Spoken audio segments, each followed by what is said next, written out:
Hey everybody, I'm back again with another video. This time I'm testing the Wyze Outdoor. Let's go. So as you can see here, I've got the base and there's not a whole lot to it. You have a spot for an SD card, you have a little connect button there, power, and you have a power port and a network jack. So on that side, and then on the other side you have some cooling vents, a USB, and of course the bottom has some cooling vents and a mounting spot. So you can mount this, and you want to put this somewhere where you can get good network and also connect it not too far away from the wireless Wyze Outdoor. I've got the Wyze Outdoor camera. Just got it not that long ago, maybe 2 weeks ago, and I put it through its paces, and now I have a good idea of how good it is or how good it isn't. There's some good and bad, and let's go over that now. So first off, the build quality. I would say that the build quality is good. It is much better than some other cheaper cameras on the market. This is a really old camera, but has similar design language. Now, this base kind of looks familiar here, and that's because it's almost exactly the same. So, as you can see here, they took some of the good designs of, let's say, this iSmart alarm spot and incorporated here. It has IRs built in, and it has a 1080p camera. This was a 720p camera, so it was good for its time. But now 1080p is pretty much the standard, and it does a pretty good job. Now, speaking of the camera, it is not wide dynamic range, so if you were going to use it with a lot of light and dark contrast, it is going to blur out any of the light spots. So that's okay for this lower cost camera. So let's look over the side here. The side pretty much doesn't have anything. Then you have the back side, which does have this flap. It has the power port for charging, and it has the on-off switch. And that is waterproof, so that flap goes down. That should be waterproof. It's like a power LED. Then if you look at the bottom, you'll have your SD card port and your connect button. You can also reset it with that button. Here you have a microphone. You have your motion detection, your IRs, and your camera. You have a Wyze logo on the top, and then you have mounting holes here, so you can mount it this way or this way, and you have a speaker on this side. So overall, it's a pretty well-built unit. Now, if you apply enough pressure, you can pop this off and then mount the mount wherever you want, and then stick the camera on after the fact. So it does have a pretty good magnet. In fact, it took me a while to even figure out that could come off. So overall, the build quality is good on this $50 camera. Now, after you add taxes and shipping, it's more like a $60 camera. But for a 1080p camera, that's pretty good, even though it's missing some of the features. I think that the build quality is a go. But it does have some of the limitations that I was hoping it didn't, because like in this case of the iSmart, there were limitations as to you could not control the length of the clip in which the motion detection would catch. Within this one, you have what's called a cooldown period. So it will trigger, and then you have a 5 or 3 or a 1 minute cooldown period in which you will have video be ignored until that period is over, and then it'll capture if there's more motion. Unfortunately, for both those cameras, you cannot define the length in which the video clip will capture.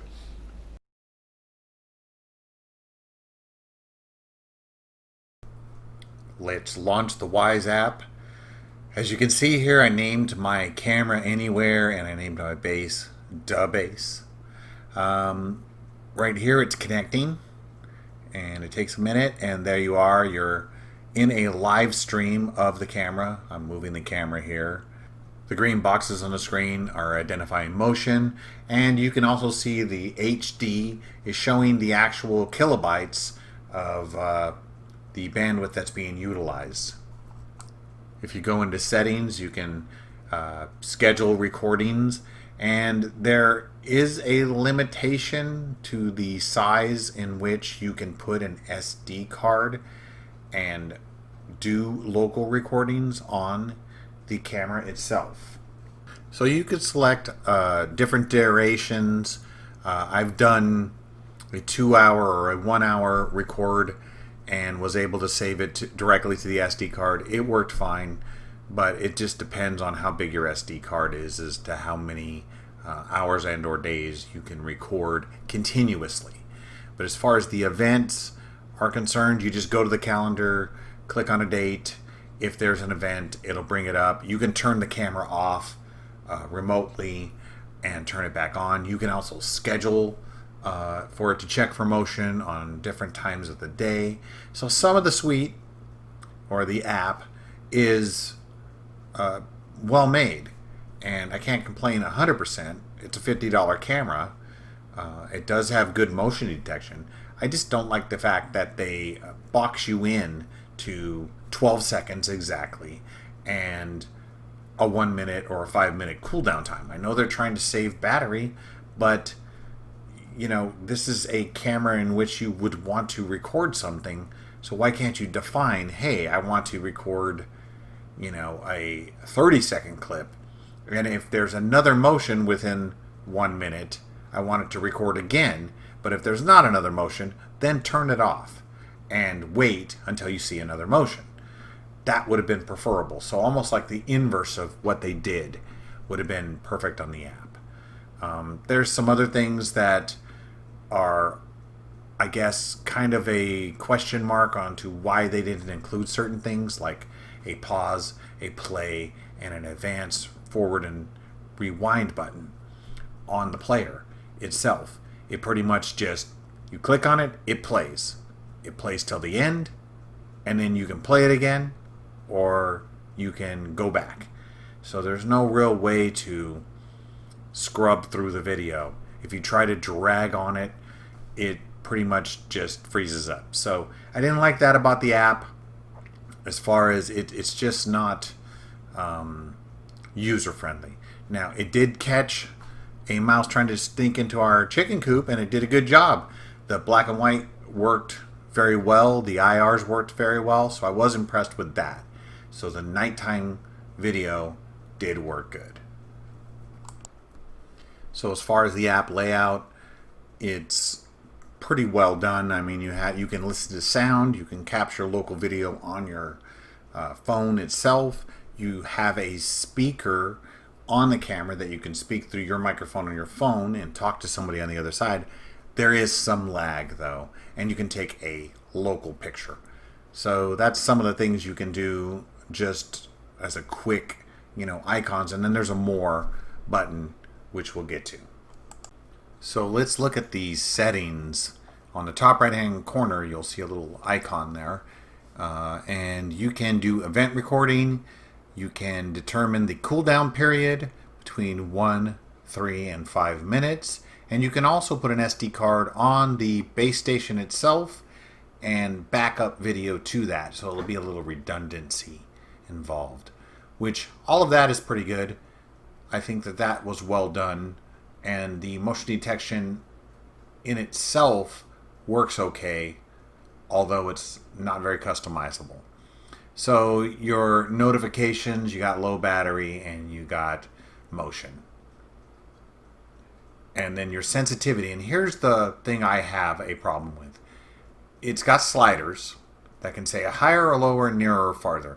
But as far as the screen goes, you can't touch anything on that screen and make a box on it to say, hey, I want the top right hand corner to be my trigger point, and anything moves there, I want it to record. Anything doesn't move there, I don't care about. So that is a flaw I find with the motion detection. You can also create rules, and you can have it schedule or trigger another device if you have one.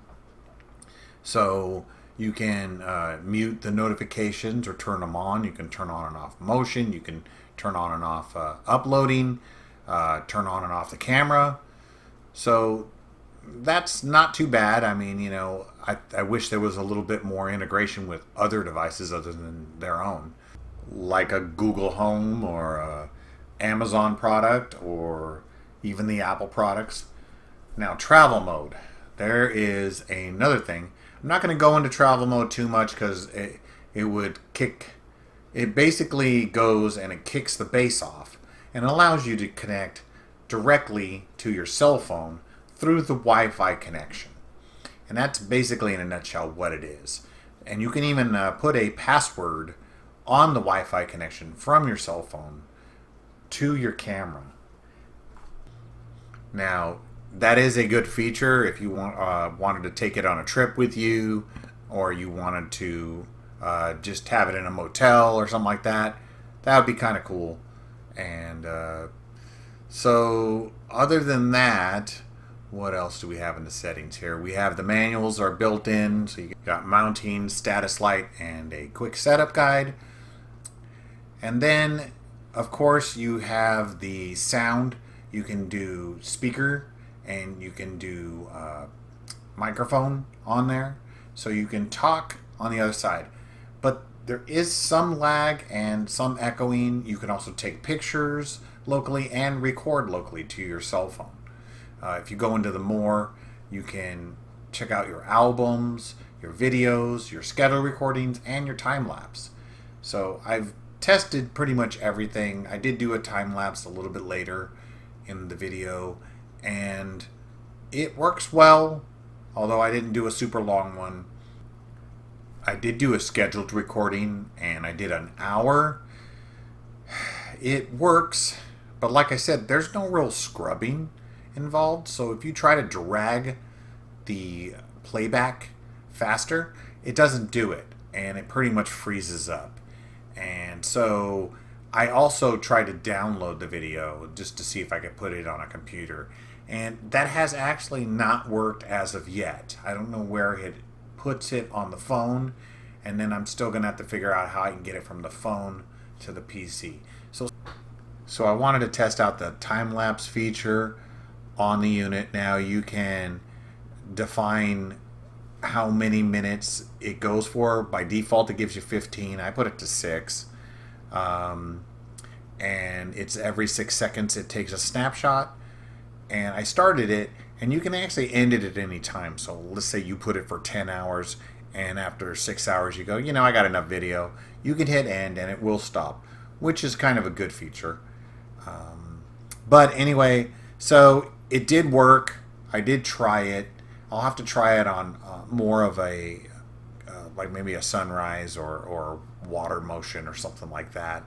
But I just wanted to see if it would work in this short time period just for testing.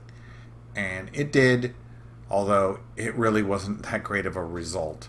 But you guys get the idea. It does have that feature, and you can do it even when you are in the travel mode.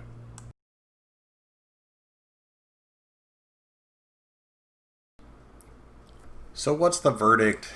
Is this thing any good?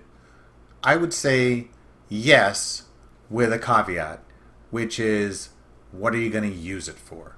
If you're going to use it just to monitor a pet, or to take quick videos in certain angles where you don't have the infrastructure to put a video camera in, yes, it's definitely worth the $50 you're going to pay for this thing. It's well made.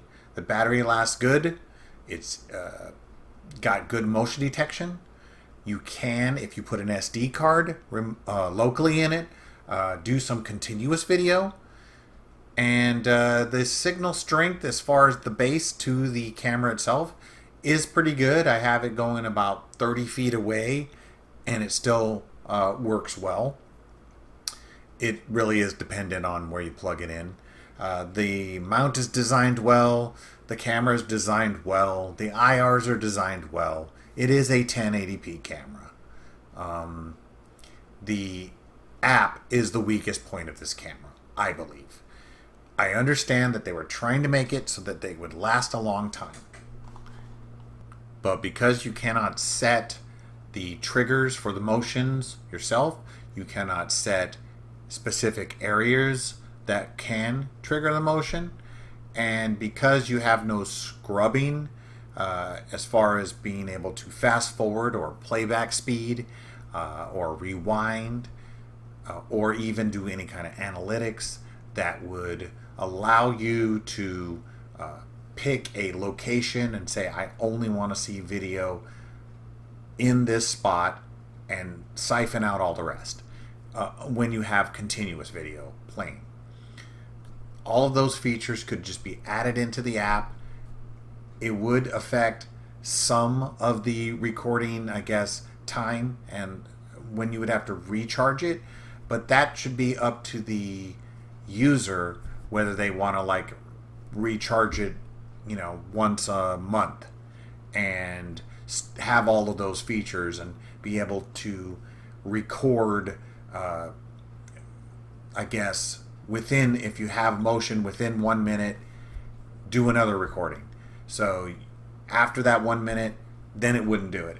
It's the backwards way with this camera, which is record for 12 seconds, then stop for a minute, then if you see motion, record for another 12 seconds.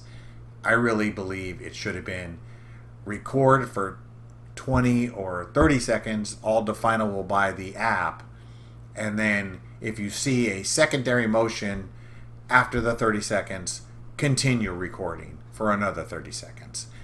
But if you see no motion, stop recording until you see new motion. That would not be that hard to code into the app, and it would make it much more efficient and allow you to capture the entire event that you're trying to record. Or you could just do continuous, but then it doesn't have a full featured suite in order to search the video. So it just makes it so it's going to take you hours in order to review hours of video. So it's really not a security camera. It's more of like a baby monitor cam would be a good use, or a pet cam.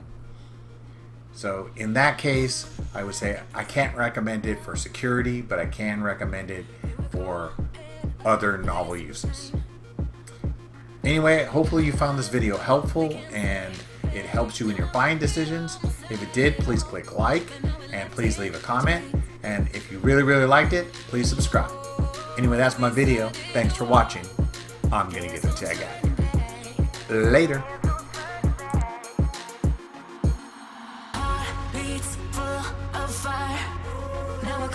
Motion cut me with your lies. Now we're never gonna slow down. We keep bleeding love.